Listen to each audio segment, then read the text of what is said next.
आज आपण पार्ट 2 मधील सेकंड चॅप्टर सुरू करूयात. त्याचं नाव आहे ॲप्लिकेशन ऑफ डेरिव्हेटिव्ज. आपण आधीच्या चॅप्टरमध्ये कोणते पॉईंट बघितले ते बघा. आपण डेरिव्हेटिव्ह ह्या चॅप्टरमध्ये continuous function, derivative of composite, inverse trigonometric, logarithmic, parametric function हे पॉईंट बघितले. त्यानंतर relation between derivative and slope and last point higher order derivative हे पॉईंट आपण डेरिव्हेटिव्ह चॅप्टरमध्ये बघितले.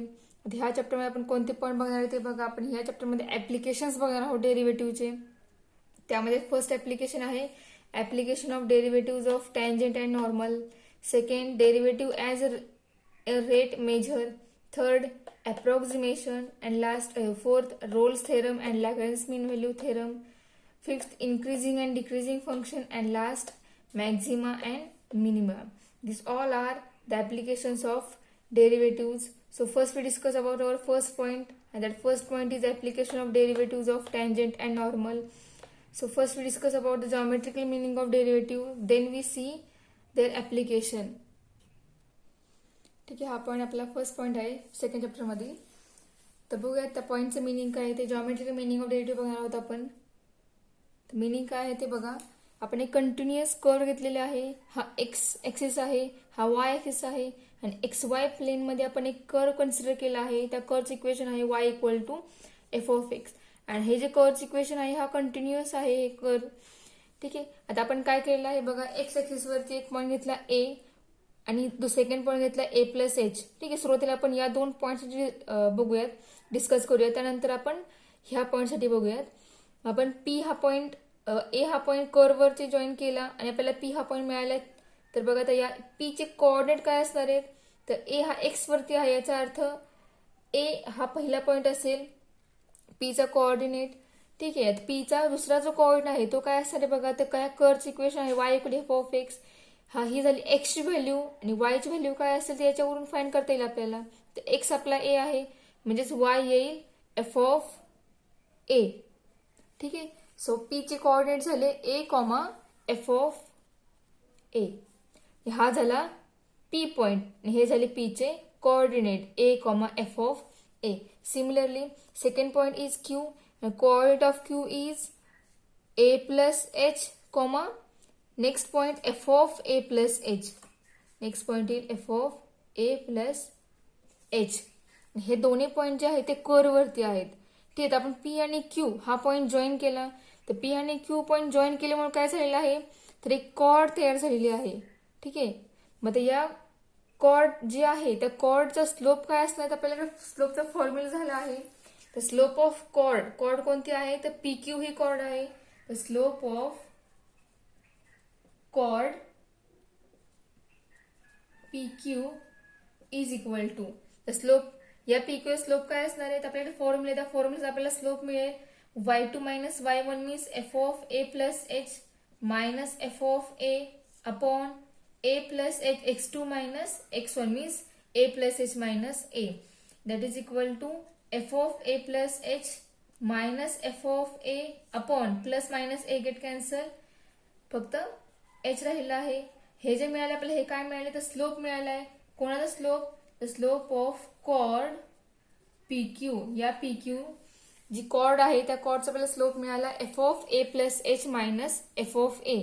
आता आपण चेंज करणार काय तर हा क्यू जो आहे तो क्यू पॉइंट आपण पी कडे टेन्स करणार. म्हणजे हा जो क्यू आहे तो पॉइंट आपण पी कडे पाठवणार आहे. त्याच वेळेला काय होणार इथे बघा, आपण ए पॉइंट घेतला होता, एच्या पुढचा पॉइंट आहे ए प्लस एच. याचा अर्थ या ए मध्ये काहीतरी वाढ होऊन तुम्हाला दुसरा पॉइंट मिळाला आहे तो आहे ए प्लस एच. तर ज्या वेळेला आपण क्यू हा पॉइंट पी कडे घेणार आहोत त्याच वेळेला ए प्लस एच हा सुद्धा ए कडे येणार आहे. ठीक आहे, आता ए प्लस एच हा पॉइंट ए कडे येणार आहे. याचा अर्थ ए मध्ये एच वाढलेला आहे म्हणजेच हा जो एच आहे तो कमी कमी कमी होत जाणार आहे. ज्यावेळेला तुम्ही एच क्यू कडून पी कडे जाणार आहात त्यावेळेला ए प्लस एच मधला जो एच आहे ए मधली इन्क्रीमेंट ती कमी कमी होणार आहे. तर कुठपर्यंत कमी होईल तर ते टेन्स टू 0 होणार आहे.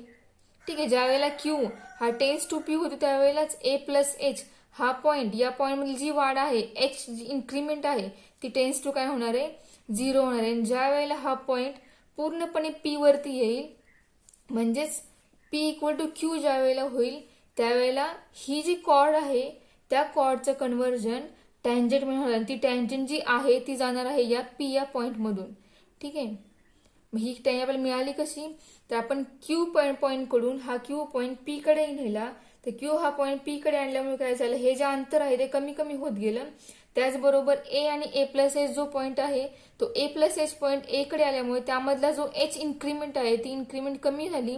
ती कुठपर्यंत कमी झाली, तर ज्या वेळेला हा क्यू हा पूर्णपणे पी ह्या लाईनवरती आलेला आहे, म्हणजे क्यू हा पी पॉइंट वरती आला, त्यावेळेला काय झालं, हे पूर्ण डिस्टन्स जे आहे, हे डिस्टन्स एच आहे, हे पूर्ण डिस्टन्स 0 झालं. आणि हा जो पॉइंट आहे क्यू हा पॉइंट हा पी वरती आला, हा क्यू हा पॉइंट पी वरती आल्यामुळे जी कॉर्ड आहे पी क्यू ही कॉर्ड, ती कॉर्ड टँजंट मध्ये कन्व्हर्ट झाली. ठीक आहे, आणि आपल्याला टँजंट मिळाली ऍट पॉइंट पी, या पी वरून जाणारी एक आपल्याला टँजंट मिळाली. तर बघा टँजंट मिळाली आपल्याला या ठिकाणी. चेंज काय झाला फॉर्म्युलेमध्ये, आपल्याला slope of chord P Q हा मिळाला होता f of a plus h minus f of a upon h, जो आपण चेंज केला क्यू हा पॉइंट आपण टेन्स टू पी केला, त्यामुळे या ज्या फॉर्म्युला आहे याच्यावरती आपल्याला लिमिट अप्लाय झालं.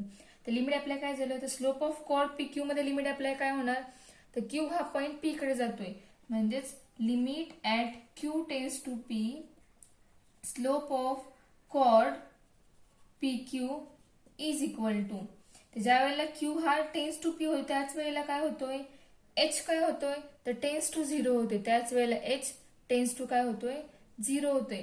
म्हणजे या फॉर्म्युलावर लिमिट अप्लाय झालं, limit at h tends to 0 f of a plus h minus f of a upon h. ठीक आहे, बघा समजलं का, काय केलं आपण एक्स वाय ऍक्सिस घेतला आणि एक्स वाय या पॉझिटिव्ह प्लेन मध्ये कर्व कन्सिडर केला, तो कंटिन्युअस कर्व आहे आणि त्या कर्वचं इक्वेशन आहे y equal F of x. ठीक आहे, त्या कर्ववर 2 पॉईंट घेतले पी क्यू, ते पॉईंट एक्स आणि एक्स ऍक्सिस वरती जॉईन केले, तर एक पॉईंट जो पी पॉईंट जॉईन केला त्याच्या तो पॉईंट त्याची व्हॅल्यू ए घेतली एक्स ऍक्सिस वरती. त्यानंतर क्यू हा पॉईंट एच्या पुढचा आहे, म्हणजे ए पेक्षा मोठा आहे, त्यामुळे त्या ए मध्ये समथिंग इन्क्रीमेंट घेतलेली आहे, ती इन्क्रीमेंट झालेली आहे एच, म्हणजे ए प्लस एच हा एच्या पुढचा पॉईंट झाला. आणि ते दोन्ही पॉईंट हे जॉईन केले, जॉईन केल्यावर पी आणि क्यू या दोघांचे कोऑर्डिनेट मिळाले. तर कोऑर्डिनेट काय मिळाले, तर पी चे coordinate A comma F of A, similarly coordinate of Q is a plus H comma F of a plus H. ठीक आहे, त्यानंतर काय केलं आपण, तर हा क्यू जो पॉईंट आहे तो पॉईंट आपण पी कडे घेतला, म्हणजे पी कडे टेन्स केला, म्हणजे कमी कमी केला. तो कुठपर्यंत कमी केला आपण, हे डिस्टन्स जे आहे ते कुठपर्यंत कमी केलं, तर जोपर्यंत पी क्यू हा पॉईंट पी वरती येत नाही तोपर्यंत आपण क्यू पॉईंट हा पी कडे नेला, म्हणजेच क्यू आपण टेन्स टू पी केला. त्याच वेळेस या एक्स ऍक्सिस वरती काय झालं, तर आपण जी इन्क्रीमेंट घेतली होती ए मध्ये एच, ती पण कमी झाली. ती कमी कुठपर्यंत होणार, तर टेन्स टू 0 होणार आहे, म्हणजे ज्या वेळेला क्यू हा पॉईंट पी वरती येईल त्यावेळेला एच हा 0 होणार आहे. ठीक आहे, म्हणजेच काय झालं, आपल्याला जो कॉर्ड मिळाला होता, आपण पी क्यू जॉईन केले त्यामुळे आपल्याला कॉर्ड मिळाला होता, आपण त्या कॉर्डचा स्लोप लिहिला. Slope of chord P Q काय असतो, तर एक y2 मायनस y1 आपण x2 मायनस x1 हा फॉर्म्युला आहे, त्यानुसार आपल्याला स्लोप मिळाला पी क्यूचा, कॉर्ड पी क्यूचा. मग त्याच्यावरती काय झालं, या फॉर्म्युल्यावरती लिमिट अप्लाय झालं. तर लिमिट अप्लाय काय झालं बघा, तर limit at Q tends to P slope of chord P Q is equal to limit at h tends to 0 f of a plus h minus f of a upon h. म्हणजे ज्या वेळेला Q हा tense to P होतोय त्याच वेळेला axis वरती change काय होतोय, तर एच हा टेन्स टू 0 होते. तर मग याच्यावरती लिमिट हे एच टेन्स टू 0 अप्लाय झालं आणि त्याच वेळेला कॉर्ड वरती लिमिट अप्लाय झालं क्यू टेन्स टू पी. ठीक आहे, आता slope of limit at Q tends to P slope of chord P Q हा पूर्ण काय झाला, ज्या वेळेला क्यू हा पी वरती आला त्यावेळेला या पूर्ण याचं कन्वर्जन, कॉर्डचं कन्वर्जन कशामध्ये झालं, तर टँजंट मध्ये झालं. म्हणजे आपल्याला फॉर्म्युला मिळाला tangent, slope of tangent at P is equal to limit h tends to 0 f of a plus h minus f of a upon h. म्हणजे आपल्याला काय मिळालं, टँजंटचा स्लोप मिळाला. ठीक आहे, ऍट पॉइंट पी ला. ओके, आता हेच काय आहे, तर हे जे मिळालेलं आहे तेच काय आपलं फर्स्ट प्रिन्सिपल आहे. फर्स्ट प्रिन्सिपल मीन्स हेच आपलं एफ डॅश ऑफ ए आहे, बरोबर. मग हे लिमिट ह्या फॉर्म्युला आपण ह्याच्यावरचे याच्याऐवजी आपण एफ डॅश ऑफ ए लिहिला, हाच आहे तो काय असणार आहे, स्लोप ऑफ टँजंट असणार आहे ऍट पॉइंट पी ला. ठीक आहे, आता आपण हे क्यू पॉइंट वरून केलं. सिमिलरली हे आर तुम्ही पी आर जॉईन केला, इथं या साईडला सुद्धा तेच प्रोसिजर अप्लाय होणार आहे. पी आर जॉईन केला तर तुम्हाला कॉर्डच मिळणार आहे. मग तुम्ही या साईडने जरी फॉर्म्युला हे सगळे प्रोसिजर अप्लाय केली तर तुम्हाला फॉर्म्युला तुम्हाला हाच मिळणार आहे, सेमच फॉर्म्युला मिळणार आहे. एवढं जास्त फरक काही पडणार नाही, फॉर्म्युला सेम राहणार आहे. ठीक आहे, मग तुम्ही याच्यावरून प्रूव्ह करा किंवा या साईडवरून प्रूव्ह करा, काही फरक पडणार. आपल्याला फॉर्म्युला पाहिजे स्लोप ऑफ टँजंटचा, मग तो फॉर्म्युला मिळायला पहिला. फॉर्म्युला काय मिळाला पहिला, तर slope of tangent at P is equal to f dash of a. ठीक आहे, हा झाला स्लोपचा फॉर्म्युला टँजंटचा. Slope of tangent at point P. जरी आपण आर हा पॉईंट चूज करून जरी आपण या साईडहून सगळी प्रोसिजर अप्लाय करून फॉर्म्युला प्रूव्ह केला तर आपल्याला ऍट पी लाच टँजंट मिळणार आहे आणि ती जी टँजंट स्लोप मिळणार आहे आणि जो स्लोप आहे ऍट पॉईंट पी ला मिळणार तो सुद्धा एफ डॅश ऑफ ए हाच मिळणार आहे. ठीक आहे, मग हा आपला ही झाली मेथड, हे झालं जॉमेट्रिकल मीन डेरिव्हेटिव्हचं. आता याच्यावर डिपेंड जे एक्झाम्पल्स आहेत ते आपण एक्झाम्पल्स बघूयात. एक्झाम्पल सॉल्व करायचे काही फॉर्म्युला आहे ते फॉर्म्युले बघूयात आणि त्यानंतर आपण एक्झाम्पल्स बघूयात. 2.1 आहे तो बघा. त्या ठिकाणी the slope of tangent at any point P is also called as gradient of curve y f of x at point P. Slope of tangent जो आपण फाइंड केला त्याला अजून एक वेगळं नाव आहे आणि ते नाव आहे ते ग्रेडियंट आहे. ठीक आहे, त्याला आपण ग्रेडियंट सुद्धा म्हणू शकतो. आपण स्लोप ऑफ टँजंट हेच नाव यूज करणार पण तरी ग्रेडियंट म्हणतात असं एक नोटेशन आहे, लक्षात ठेवा. त्याला वेगळं आहे नाव असं एक ते, त्यालाच आपण डिनोट करतो. and it is denoted by f dash of a or dy by dx at p or dy by dx at p. ठीक आहे, हे तीन झाले नोटेशन स्लोप ऑफ टँजंटचे. बघा, स्लोप ऑफ टँजंटला आपण ग्रेडियंट असंही म्हणू शकतो. ऍट पॉइंट पी असेल किंवा कोणताही पॉइंट असेल आणि त्याला नोटेशन आहे F dash of A dy by dx at P किंवा dy by dx p. ठीक आहे, आता फॉर्म्युले आहेत. तर आपल्याला स्लोप दिला आहे, टँजंट वजा पॉईंट माहिती आहे आपल्याला, तर पॉईंटचे कॉर्ड माहिती असतील, स्लोप माहिती असतं आपल्याला. त्याचं इक्वेशन फाइंड करण्यासाठी स्लोप पॉईंट फॉर्म आपल्याकडे आहे. मग त्यानुसार आपल्याकडे फॉर्म्युला मिळाला टँजंटचा इक्वेशनचा. So equation of tangent to the curve y f of x at any point is y minus y1 is equal to m into bracket x minus x1. तर हा फॉर्म्युला कशावर मिळाला, तर आपल्याला हे झालेलं आहे 11वी मध्येच. त्यामध्ये माहिती आहे आपल्याला जर स्लोप दिला असेल आणि लाईनवरचा जर पॉईंट माहित असेल तर आपण त्या लाईनचं इक्वेशन कसं फाइंड करतो, तर स्लोप पॉईंट फॉर्म यूज करू आपण त्या लाईनचं इक्वेशन फाइंड करतो. मग त्यानुसार आपण लाईनचं इक्वेशन फाइंड करणार आहे, पण ती लाईन जी आहे ती लाईन टँजंट आहे. मग त्यामुळे या ठिकाणी त्या लाईनला किंवा त्या इक्वेशनला म्हणणार आपण equation of tangent to the curve at any point. मध्ये इक्वेशन असणार आहे y minus y1 equal to m into bracket x minus x1. m म्हणजे स्लोप. मग स्लोप जो आहे तो आपण टँजंटच्या ज्यावरून स्लोप फाइंड करणार. x1 y1 हे पॉईंट गिवन असणार आहेत. मग ते पुटअप करून जे इक्वेशन आहे ते इक्वेशन होणार आहे टँजंटचं इक्वेशन. ठीक आहे, आता नेक्स्ट आहे नॉर्मल. नॉर्मल म्हणजे काय, line which is perpendicular to tangent is called normal to the curve. म्हणजे आपण जी टँजंट ड्रॉ केली तर टँजंटचं एखादी नॉर्मल ड्रॉ केली तर ती टँजंट आणि ती लाईन ती एकमेकांना काय असणार आहे, परपेंडिक्युलर असणार आहे किंवा ती लाईन त्या टँजंटला परपेंडिक्युलर असणार आहे. ठीक आहे, आणि त्या लाईनला म्हणायचं नॉर्मल. आता नॉर्मल टँजंट आणि जी आपण लाईन ड्रॉ करतोय नॉर्मल ते दोन्हीला एकमेकींना परपेंडिक्युलर आहेत. तर आपल्याला माहिती आहे स्टेटमध्ये झालेला आपल्याला, तर परपेंडिक्युलर लाईनचा स्लोप त्यांचा प्रोडक्ट हा कसा असतो, m1 इंटू m2 त्यांचं मल्टिप्लिकेशन हे -1 असतं. ठीक आहे, मग यानुसार एक स्लोप झाला टँजंटचा आणि दुसरा झाला स्लोप नॉर्मलचा. टँजंटचा स्लोप आपण फाईंड ऑलरेडी करणार आहोत स्टार्टिंगला, तो कसा फाईंड करायचा आपल्याला माहिती आहे. मग नॉर्मल स्लोप कसा मिळणार आपल्याला, तर m2 means slope of normal is equal to -1 upon m1. म्हणजे हा झाला नॉर्मलचा स्लोप. आपण टँजंट स्लोप फाइंड आउट करून त्याचा रेसिप्रोकल करणार आणि त्याला -साइन दिला की तो झाला नॉर्मलचा स्लोप. मग त्याला आपण m डॅश हे नोटेशन या चॅप्टरमध्ये यूज करणार आहे. ठीक आहे, तुम्हाला हवे तर तुम्ही वेगळं नोटेशन यूज करू शकता. तर शक्यतो आपल्याला ह्या बुकमध्ये m डॅश हे नोटेशन दिलं आहे, तर मग m डॅश हे नोटेशन आपण यूज करूयात. आणि m म्हणजे slope of tangent and m dash means slope of normal. आणि m डॅश फाइंड कसा करायचा, तर -1 अपॉन m म्हणजेच टँजंटच्या स्लोपचा रेसिप्रोकल आणि त्याचा अपोजिट साइन तो झाला नॉर्मलचा slope.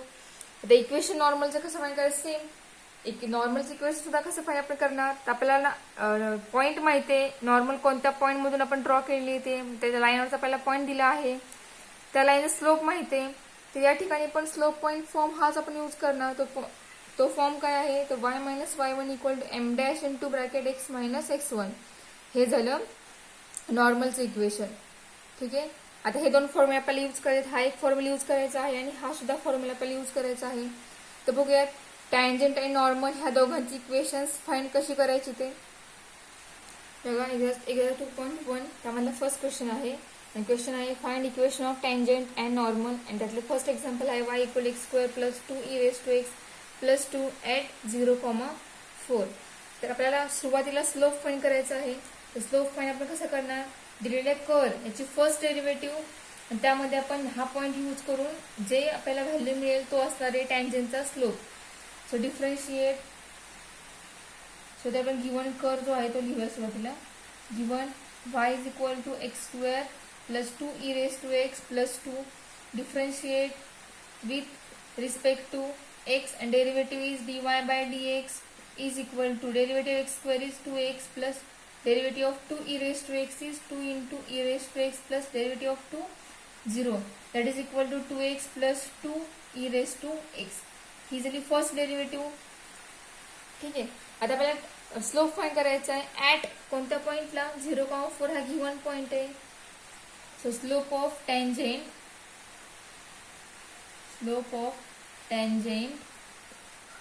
at 0,4 is dy by dx at 0,4 is equal to 2 into 0. 0 means पहिली व्हॅल्यू x ची असते. So x is 0 and y is for आपल्याला फक्त x लागणार आहे. So 2 into 0 plus 2 into e raised to 0 is equal to 2 into 0 0 plus 2 into e raised to 0 1. So slope is 2. म्हणजे आपल्याला slope किती मिळाला, 2. म्हणजे याला आपण नोटेशन आहे m. m मिळाला आपल्याला 2. म्हणजे टँजंटचा स्लोप मिळाला. तर टँजंट इक्वेशन फाइंड करायचं आहे. सो आपण लगेच टँजंटचं इक्वेशन फाइंड आउट करूया. So equation of tangent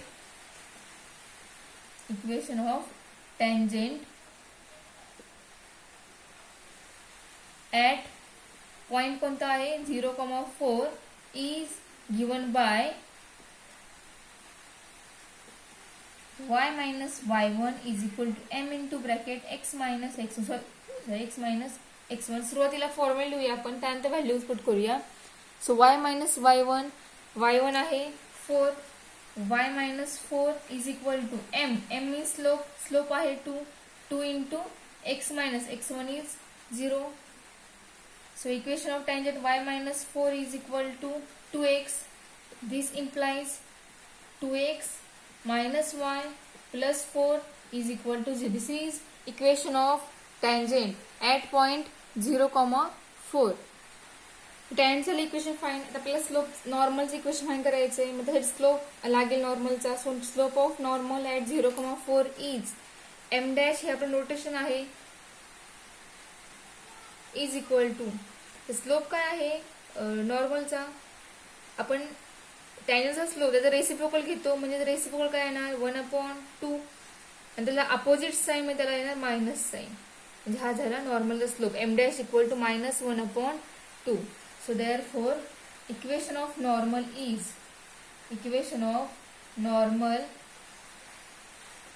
at 0,4 is y minus y1 is equal to m dash into bracket x minus x1.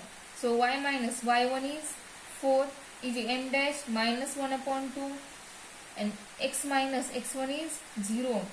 So हा y divided या साईडला घेऊया, y minus 4 ला मल्टिप्लाय होईल. So 2 into y minus 4 is equal to minus x. 2 multiply करूया. So 2y minus 8 is equal to minus x. The equation of normal is हा x left hand साईडला घेऊयात, positive होईल. So plus x plus 2y minus 8 is equal to 0. This is equation of normal.